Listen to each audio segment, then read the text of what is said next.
If the next stage of my gadget reviewing career is more outdoor and power management stuff, I'm here for that.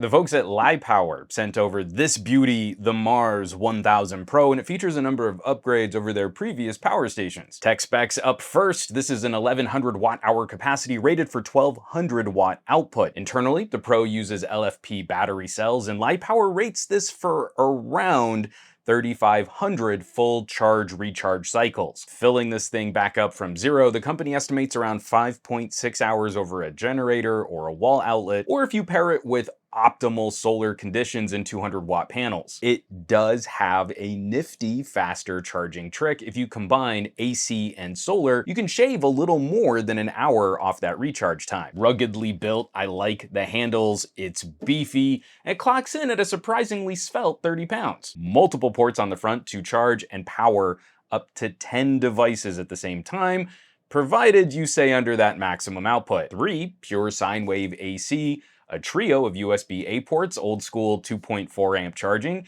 and 1 USB-C rated at 60 watt USB PD. And then we get a trio of DC ports with 1 full-size car plug. Intake and output fans under the handles. It helps keep the batteries cooler in operation. Considering the box and how much power is inside, they stay relatively quiet, but they're gonna come in louder than most of my gaming laptops.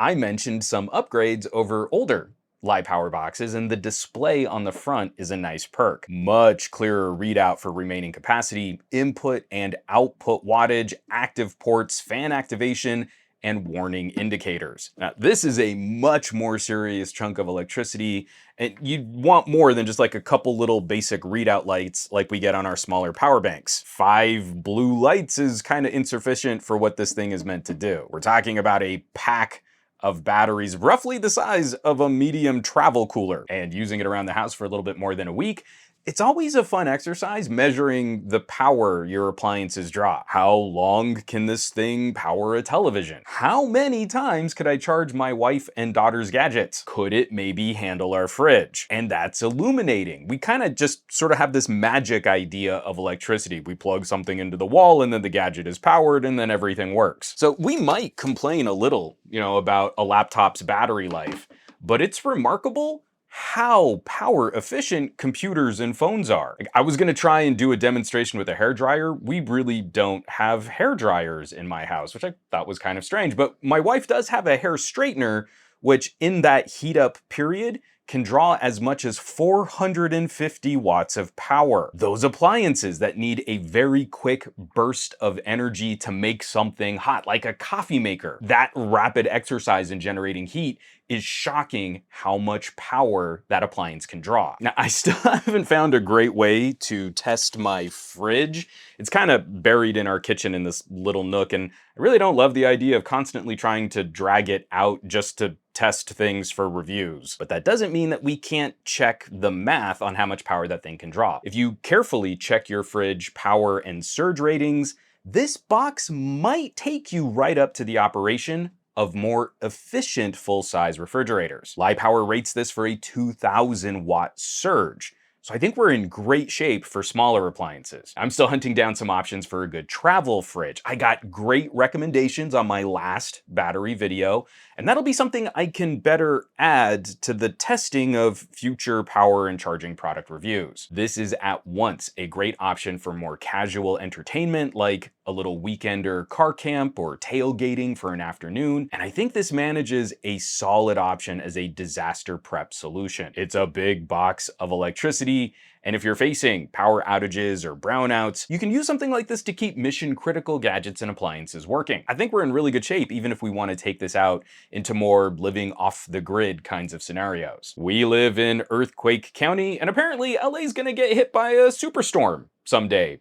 Maybe soon. So we've been looking at some basics to help prepare. And it's fun getting something that can pull double duty. The uses out to the edges, the fun stuff and the disaster prep, those are great. But there's a middle use I wish this box had. First, I have to point out that again, unlike older LiPower boxes, this one is rated by LiPower for power pass-through.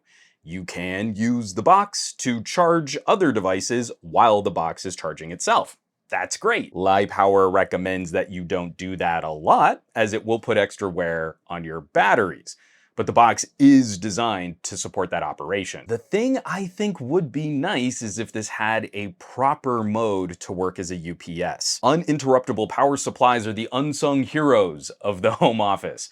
We've had a few little brownouts here this summer in Southern California, and even though my workstation over here is an unwieldy large server-style case with a silly power supply, I have a battery on it that can keep it running long enough to wrap up a little work and shut it down properly. An omission like that maybe matters to you, but I do not consider that a deal breaker given the overall target use of a product like this. It would have been nice. I really like this category of power bank. You keep them in the mix, you have to check in on them. Long-term storage means plugging it in every couple of months. I've been playing with some low-cost solar panels.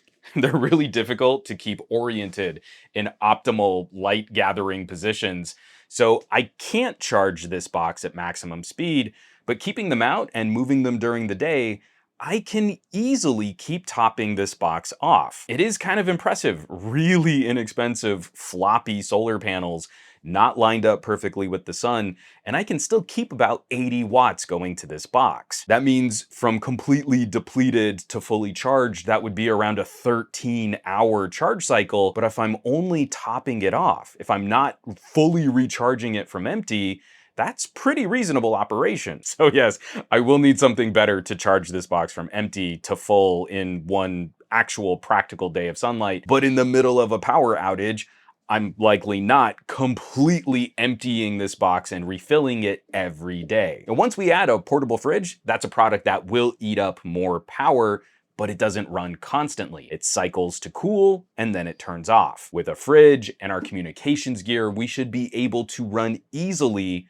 for a couple weeks, so long as we can find some sun. And that's the major critical advantage for me on this over something like a gas-powered generator. The LiPower is definitely more expensive than a similarly rated gas generator, and adding solar panels really extends that price disparity. But what you're paying for is much better untethered power. You can safely use this indoors. It's quiet. It doesn't put out exhaust fumes. You have to store solar panels, but you don't have to store gasoline. Gasoline goes bad after around 6 months, and gas fumes can be dangerous if you're not properly storing it. And a gas generator is a little engine that also needs maintenance. Like a car. Generators sitting long term will likely need yearly oil changes, and generators used more frequently will probably need oil changes after around 200 hours of operation, maybe sooner. In an emergency, you have to find a way to source fuel for that generator, and I hate that I'm gonna say this, but given the nature of humans in an emergency, a generator might call attention to resources you have that desperate people might want to take advantage of. That got a little dark even for me. Let's shift gears. None of those generator concerns apply to battery power stations. I don't have to give it a yearly oil change or cycle out gasoline. I really like the Mars Pro. This is such an interesting and competitive electronics market. A few really nice options out there to help folks have fun and stay safe in challenging conditions. I reached Eagle Scout when I was a kid. I really like stuff like this. So I will, of course, leave some links down below where you can find more information on the LiPower MARS-1000 Pro, this beast of a box of power. And maybe if you check out that description below this video, there could be a coupon code. Maybe you could save some cash on this box, or pick up a better solar panel than what I'm currently working with. I'm gonna have to bug the company, see if they'll send along a solar panel for me to review next.